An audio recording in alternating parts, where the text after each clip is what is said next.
আজকে আমরা আন্তর্জাতিক সম্পর্কের এমন একটা অধ্যায় নিয়ে কথা বলবো যা শুধু ইতিহাস না, আমাদের আজকের পৃথিবীর চালচিত্র তৈরি করে দিয়েছে।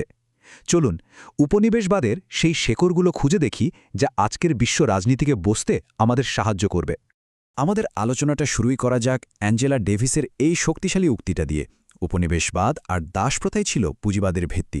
দেখুন, এই একটা লাইনই কিন্তু পুরো আলোচনার সুরটা বেঁধে দেয়। এটা আমাদের চোখে আঙুল দিয়ে দেখিয়ে দেয় যে উপনিবেশবাদের শেকড়টা আসলে কতটা গভীরে, বিশেষ করে অর্থনৈতিক ব্যবস্থার সাথে এর সম্পর্কটা কতটা নিবিড়।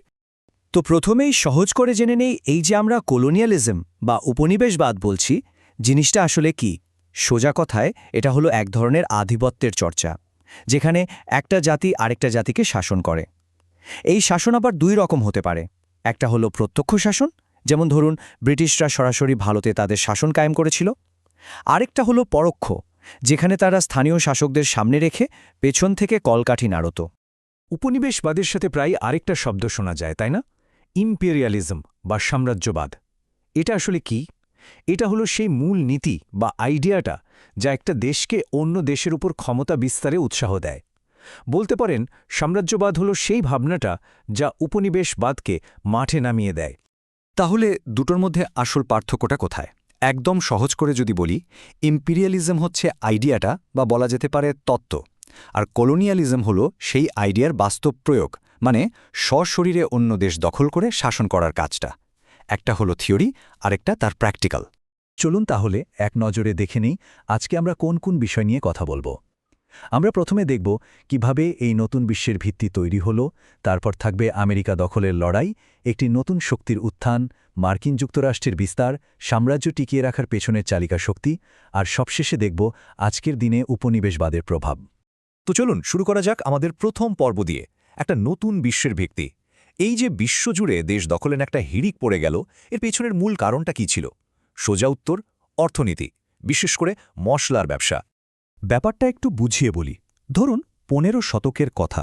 এশিয়া থেকে ইউরোপে মশলা যেত মূলত স্থলপথে, আর সেই পথগুলো ছিল হাতে গোনা কয়েকটি শক্তির নিয়ন্ত্রণে।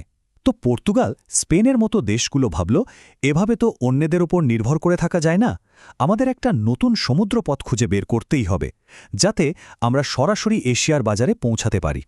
আর এরপর শুরু হলো আমাদের দ্বিতীয় পর্ব, আমেরিকা দখলের প্রতিযোগিতা। নতুন এই ভূখণ্ড আর তার সম্পদ দখলের জন্য ইউরোপীয় শক্তিগুলোর মধ্যে রীতিমতো একটা দৌড় শুরু হয়ে গেল। একটা বিষয় আমাদের মনে রাখতে হবে, ইউরোপীয়রা আসার আগে আমেরিকা কিন্তু খালি পড়েছিল না। সেখানে অ্যাজটেক, ইনকার মতো বিশাল আর উন্নত সভ্যতা ছিল, কিন্তু স্প্যানিশদের হাতে ছিল উন্নত অস্ত্রশস্ত্র, আর তারা সাথে নিয়ে এসেছিল এমন সব রোগ যার বিরুদ্ধে স্থানীয়দের কোনো প্রতিরোধ ক্ষমতা ছিল না। এই দুটো জিনিস কাজে লাগিয়ে তারা খুব দ্রুত আর বেশ নির্মমভাবেই এই সভ্যতাগুলো দখল করে নেয়। এটা কিন্তু ক্ষমতার অসমতা বা পাওয়ার অ্যাসিমেট্রির একটা ক্লাসিক উদাহরণ। খুব তাড়াতাড়ি পুরো আমেরিকা মহাদেশটা যেন ইউরোপীয় শক্তিগুলোর জন্য একটা দাবার বোর্ড হয়ে গেল। সবাই নিজের ঘর পাকা করতে ব্যস্ত। স্প্যানিশরা শুরুতে এগিয়ে থাকলেও কিছুদিন পরেই তাদের চ্যালেঞ্জ জানাতে মাঠে নেমে পড়ল ব্রিটেন আর ফ্রান্স। আর এই লড়াইয়ের একটা গুরুত্বপূর্ণ মোড় ছিল 7 ইয়ার্স ওয়ার বা সপ্তবর্ষব্যাপী যুদ্ধ। এটাকে অনেকেই প্রথম সত্যিকারের বিশ্বযুদ্ধ বলেন। কেন? কারণ এই যুদ্ধটা শুধু এক জায়গায় সীমাবদ্ধ ছিল না, বরং বিভিন্ন মহাদেশে ছড়িয়ে পড়েছিল। ব্রিটেন আর ফ্রান্সের এই যুদ্ধটা কিন্তু বিশ্ব রাজনীতির ক্ষমতার ভারসাম্যটাই পুরোপুরি বদলে দিয়েছিল। এবারে আমাদের আলোচনার তৃতীয় পর্ব, আর এখানে আমরা দেখব একটা দারুণ ঘটনা, কিভাবে একটা কলোনি বা উপনিবেশ নিজেই তার প্রভুর বিরুদ্ধে দাঁড়িয়ে একটা শক্তিশালী দেশ হিসেবে জন্ম নিল।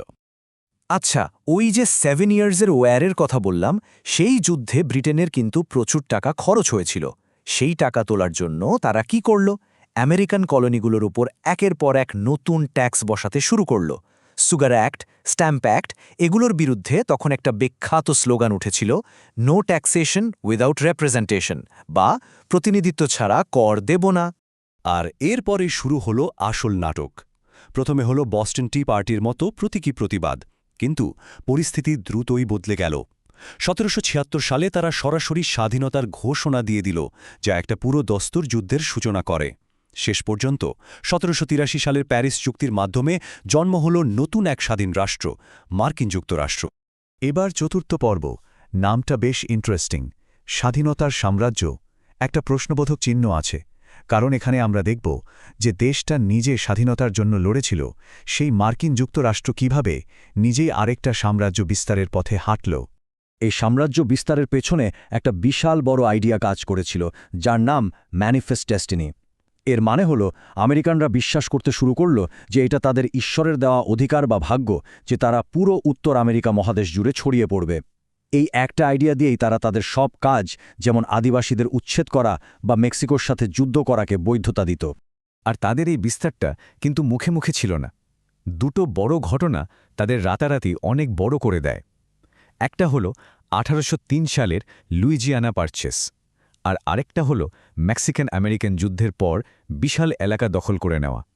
এই দুটো ঘটনা মার্কিন যুক্তরাষ্ট্রকে একটা মহাদেশীয় শক্তিতে পরিণত করে। এরপর তারা আর একটা মাস্টার স্ট্রোক দেয়, পানামা খাল তৈরি করে। ভাবুন একবার, আটলান্টিক থেকে প্যাসিফিকে যাওয়ার জন্য আগে পুরো দক্ষিণ আমেরিকা ঘুরে আসতে হতো। এই খালটা সেই সময় আর দূরত্ব দুটোই নাটকীয়ভাবে কমিয়ে দিল। আর এর ফলে শুধু ব্যবসা নয়, সামরিক দিক থেকেও পুরো পশ্চিম গোলার্ধে আমেরিকার প্রভাব একদম পোক্ত হয়ে গেল। এখন আমরা আসছি পঞ্চম পর্বে, একটা খুব কঠিন কিন্তু জরুরি আলোচনা। এই যে এত বড় বড় সাম্রাজ্য গড়ে উঠল, এর পেছনের শক্তিটা, মানে এর ইঞ্জিনটা কি ছিল? প্রশ্নটা হলো, প্রায় ৩০০ বছর ধরে এই কলোনিয়াল প্রজেক্টকে চালিয়ে নিয়ে যাওয়ার জন্য জ্বালানিটা আসত কোথা থেকে? এর সহজ আর ভয়ঙ্কর উত্তরটা হলো দাস ব্যবসা। লক্ষ লক্ষ আফ্রিকান মানুষকে পণ্যের মতো কেনাবেচা করার যে সিস্টেম, সেটাই ছিল এর মূল ভিত্তি। এই পুরো সিস্টেমটা একটা নির্দিষ্ট মডেলে চলত, যেটাকে বলা হয় ট্রায়াঙ্গুলার ট্রেড বা ত্রিভুজাকার বাণিজ্য। কারণ এটা ৩টা মহাদেশকে, ইউরোপ, আফ্রিকা আর আমেরিকাকে, একটা ভয়ঙ্কর অর্থনৈতিক চক্রের মধ্যে বেঁধে ফেলেছিল। দেখুন চক্রটা কিভাবে কাজ করত। প্রথম ধাপে ইউরোপ থেকে বন্দুক, কাপড়ের মতো জিনিসপত্র নিয়ে যাওয়া হতো আফ্রিকায়। সেখানে এগুলোর বিনিময়ে কেনা হতো দাস। দ্বিতীয় ধাপে সেই দাসদের জাহাজে করে অকল্পনীয় কষ্টের মধ্যে দিয়ে নিয়ে যাওয়া হতো আমেরিকায়। এই যাত্রাপথটা মিডল প্যাসেজ নামে কুখ্যাত। আর সবশেষে তৃতীয় ধাপে আমেরিকায় সেই দাসদের দিয়ে উৎপাদন করা চিনি, তুলা, তামাকের মতো কাঁচামাল আবার জাহাজে করে ফেরত যেত ইউরোপে। এভাবেই চক্রটা চলতেই থাকত। আমরা আমাদের আলোচনার একেবারে শেষ পর্বে চলে এসেছি, ষষ্ঠ পর্ব, উপনিবেশবাদের প্রতিধ্বনি। মানে এই যে কলোনিয়াল যুগ শেষ হলো, তার রেশ বা তার প্রভাব আজকের দুনিয়ায় কিভাবে রয়ে গেছে সেটা নিয়ে কথা বলবো। আর শেষ করব একটা খুবই গুরুত্বপূর্ণ প্রশ্ন দিয়ে। এই প্রশ্নটা কিন্তু আজকের দিনে আন্তর্জাতিক সম্পর্ক বোঝার জন্য খুব জরুরি। প্রশ্নটা হলো, আমরা এখন যা দেখছি, এটা কি সাম্রাজ্যবাদেরই শেষ পর্যায়? আজকালকার শক্তিশালী দেশগুলো কি আর সরাসরি দেশ দখল না করে বরং বিভিন্ন আন্তর্জাতিক সংস্থা বা মাল্টিন্যাশনাল কোম্পানির মাধ্যমে এক নতুন ধরনের অর্থনৈতিক উপনিবেশবাদ চালাচ্ছে, যাকে আমরা বলি নিও কলোনিয়ালিজম? এই প্রশ্নটা নিয়ে ভাবাটা খুব দরকার, কারণ এটা আমাদের ইতিহাসকে বর্তমানের সাথে মেলাতে সাহায্য করে আর ক্ষমতার খেলাটাকেও নতুনভাবে চিনতে শেখায়।